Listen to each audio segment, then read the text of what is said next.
காலம் பேசாது ஆனால் காத்திருந்து பதில் சொல்லும். இதுதான் இன்னைக்கு சோசியல் மீடியாவில் பெரிய ஹேஷ்டாக். சூப்பர் ஸ்டார் ரஜினிகாந்தனுடைய அறிக்கையினுடைய சாராம்சத்தினுடைய கடைசி லைன் அதான். ஸோ சோசியல் மீடியா ஃபுல்லாக இதை தான் டேக் பண்ணி அவ்வளோ பேர் ரீட்வீட் பண்ணிட்டு இருக்காங்க. வேறு ஒன்றுமே இல்லை. தமிழக வெற்றி கழகத்தினுடைய முக்கிய நிர்வாகியான ஆதவ் அர்ஜுனா அவர் சமீபத்தில் ஒரு கருத்தை சொல்லியிருந்தார். சூப்பர் ஸ்டார் ரஜினிகாந்த் அவர்கள் அரசியலில் களமிறங்கிறதுக்காக தயாரான போது திமுகவால் மிரட்டப்பட்டு பின்வாங்கினார் அப்படின்னு தான் அவர் ஆதவ் அர்ஜுனா பேசியிருந்தாரு. அவர் பேசினதே நம்ம அன்னைக்கு பயங்கரமாக ட்ரெண்டிங் ஆச்சு. ஸோ எல்லாரும் ட்ரோல் பண்ண ஆரம்பிச்சாங்க அவரை. பர்டிகுலராக சூப்பர் ஸ்டார் ரஜினிகாந்தினுடைய ஃபேன்ஸ் அத்தனை பேரும் ஆதவ் அர்ஜுனா வச்சு செஞ்சாங்க. ஆனாலும் தொடர்ந்து அரசியல் தலைவர்கள் அத்தனை பேரும் ரஜினிக்கு ஆதரவாகவும் அதே நேரம் ஆதவ் அர்ஜுனா பேசிய கருத்துக்கு எதிராகவும் நிறைய பேர் குரல் கொடுக்க ஆரம்பிச்சாங்க. குறிப்பாக தமிழகத்தினுடைய எதிர்கட்சி தலைவராகவும் அதிமுகவினுடைய பொதுச் செயலராகவும் இருக்கக்கூடிய எடப்பாடி பழனிசாமி ரஜினி என்னுடைய நல்ல நண்பர், அவர் யாருக்காகவும் எதுக்காகவும் எந்த காரியத்திலும் பின்வாங்க மாட்டாரு, அவர் பற்றி இப்படி அவதூறா பேசுனது தவறு அப்படின்னு சொல்லியிருந்தாரு. அதே போல தமிழகத்தினுடைய பாஜக தலைவர் நயினார் நாகேந்திரன் அவர் ரஜினிகாந்தை பற்றி உண்மைக்கு மாறான ஒரு கருத்தை பேசியிருக்காரு ஆதவ் அர்ஜுனா. அவர் பேசிய கருத்துக்கு மன்னிப்பு கேட்கணும் அப்படின்னு சொல்லியிருந்தாரு. அதே போல எல் முருகன் இது போல பல அரசியல் கட்சி தலைவர்கள் ரஜினிக்கு ஆதரவாக குரல் கொடுத்தாங்க. ஏன் திமுகவிலிருந்து அமைச்சராக இருக்கக்கூடிய ரகுபதி அவர் ரொம்ப அழகாக பேசியிருந்தார். அதாவது ரஜினிகாந்தை மிரட்ட வேண்டிய அவசியம் திமுகவுக்கு கிடையாது. ரஜினி ஒரு விஷயத்தை நினைச்சாருன்னா அவர் எதிலையும் பின்வாங்க மாட்டார். அவரை அன்பால கட்டுப்படுத்தலாமே தவிர யாராலையும் அடக்குமுறையால் ரஜினியை கட்டுப்படுத்த முடியாது அப்படிங்கிற விஷயத்தையும் சொல்லியிருந்தாரு. இந்த கருத்துக்கள்லாம் கேட்டுக்கிட்டே இருந்த ரஜினிகாந்த் ரொம்ப அமைதியாக இருந்தார். அவர் எந்த விதமான ஒரு ரியாக்ஷனும் கொடுக்கவே இல்லை, ரியாக்டும் பண்ணலை.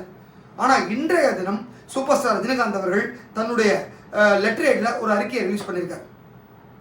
அதில் தமிழக வெற்றி கழகத்தினுடைய முக்கிய நிர்வாகியாக இருக்கக்கூடிய திரு ஆதவ் அர்ஜுனா அவர்கள் உண்மைக்கு புறம்பான ஒரு கருத்தை என் மீது சொல்லியிருந்தாரு. அந்த கருத்தில் 1% கூட உண்மை கிடையாது அப்படிங்கிறத சொல்லிட்டு அந்த கருத்துக்கு எதிராகவும் எனக்கு ஆதரவாகவும் குரல் கொடுத்த தமிழகத்தினுடைய சட்டமன்ற எதிர்க்கட்சி தலைவர் எடப்பாடி பழனிசாமி, தமிழக பாஜக தலைவர் நயினார் நாகேந்திரன், மத்திய அமைச்சர் எல் முருகன், மாநில அமைச்சர் ரகுபதி, அரசியல் கட்சி தலைவர்களாக இருக்கக்கூடிய விடுதலை சிறுத்தைகள் கட்சி தலைவர் தொல் திருமாவளவன், பாட்டாளி மக்கள் கட்சி தலைவர் அன்புமணி ராமதாஸ், ஜான் பாண்டியன் உள்ளிட்ட பல்வேறு கட்சி தலைவர்களுக்கு நன்றி தெரிவித்து தன்னுடைய அறிக்கையில் சொல்லியிருக்கார். அதே போல தனக்கு பக்கபலமாக இருந்த ஊடக நண்பர்கள் திரு நக்கீரன் கோபால், சாணக்கியா திரு பாண்டே ரங்கராஜ், அதே போன்று மற்ற ஊடகத்தினர், என்னை வாழ வைக்கும் தெய்வங்களான தமிழக ரசிக பெருமக்கள் எல்லாருக்கும் என்னுடைய நெஞ்சார்ந்த நன்றியை தெரிவிச்சுக்கிறேன் அப்படிங்கிறத சொல்லிட்டு கடைசியே இந்த ஒரு லைன் தான், காலம் பேசாது ஆனால் பதில் சொல்லுங்கிற விஷயத்தை ரொம்ப அழகா சொல்லியிருக்காரு. ஸோ அந்த விஷயம் தான் இன்னைக்கு சோசியல் மீடியா ஃபுல்லாக பரபரப்பாக பேசப்படுது. ஸோ ரஜினிகாந்த் எப்போதுமே ஒரு விஷயத்தை ரொம்ப யோசிச்சு தான் பண்ணுவார். அவர் யோசிச்சு ஒரு விஷயத்த முன்னெடுத்தாருன்னா அதுலேருந்து பின்வாங்க மாட்டார். அவர் ஒன்றுக்கு பல முறை யோசிச்சு தான் இந்த அரசியல் இறங்கணும் அப்படிங்கிற விஷயத்தில் காலடி எடுத்து வச்சார். இருந்தாலும் அவருடைய உடல்நிலை, வயது மற்றும் குடும்பம் உள்ளிட்ட பல்வேறு விஷயங்களை யோசிச்சு தான் அவர் இந்த அரசியலில் இறங்க வேண்டாம் அப்படிங்கிற முடிவிலேருந்து பின்வாங்கினார் தவிர வேற யாராலையும் மிரட்டப்பட்டோ இல்லை அவருக்கு ஒரு நெருக்கடி கொடுத்தோ பின்வாங்க வைக்கப்படலை. ஏன்னா ரஜினிகாந்த் எல்லார்ட்டையும் அன்பு பாராட்டுறவர். அவர் தமிழகத்தில் மட்டுமல்ல, ஒட்டுமொத்த இந்திய திரையுலகத்திலையும் சரி, இந்திய அரசியல் உலகத்திலையும் சரி அவருக்கு எதிரி அப்படின்னே கிடையாது. எல்லாரும் வேண்டப்பட்டவங்க தான். ஸோ இங்கே பார்த்தீங்கன்னா அதிமுகவோடையும் மிக நெருக்கமாக இருப்பார், திமுகவோடையும் நெருக்கமாக இருப்பார், அதே போல் பாஜகவோடையும் நெருக்கமாக இருப்பார், காங்கிரஸ் கூடயும் நெருக்கமாக இருப்பார். இப்படி அனைத்து அரசியல் கட்சி தலைவர்களுடையும் ரொம்ப நெருக்கமாக பழகக்கூடியவர் ரஜினிகாந்த். அம்பானி வீட்டு கல்யாணத்துக்கும் போவார், இங்கே அரசியல் கட்சி வீட்டு கல்யாணத்துக்கும் போவார். இப்படி எல்லாருக்குமான ஒரு நல்ல நண்பராகவும் நல்ல நடிகராகவும் தமிழகத்தினுடைய சூப்பர் ஸ்டாராகவும் உச்ச நட்சத்திரமாகவும் இருக்கக்கூடியவர் ரஜினிகாந்த். ஸோ அவரை பற்றி ஒரு கருத்தை சொல்லணுங்கிறப்ப 1க்கு 10 முறை யோசிச்சு தீர ஆராய்ஞ்சு பேசியிருக்கணும். அவசர கதியில் அறவேக்கட்டுத்தனமாக ஆதவ் அர்ஜுனா பேசின கருத்து நிச்சயமாக அவருடைய தலைமை விஜய்க்கு தெரிந்து பேசினாரா, தெரியாம பேசினாரா, இல்லை விஜய் இதை கண்டிச்சாரா அப்படிங்கிறதெல்லாம் தெரியல. இருந்தாலும் ஏற்கனவே வந்து ரஜினி ரசிகர்கள் விஜய் மீது ஒரு கோபத்தில் இருக்காங்க. அதாவது ரஜினியை வந்து கிரிட்டிசைஸ் பண்ற மாதிரி தான் எல்லா விஷயமும் விஜய் பண்ணுவாரு.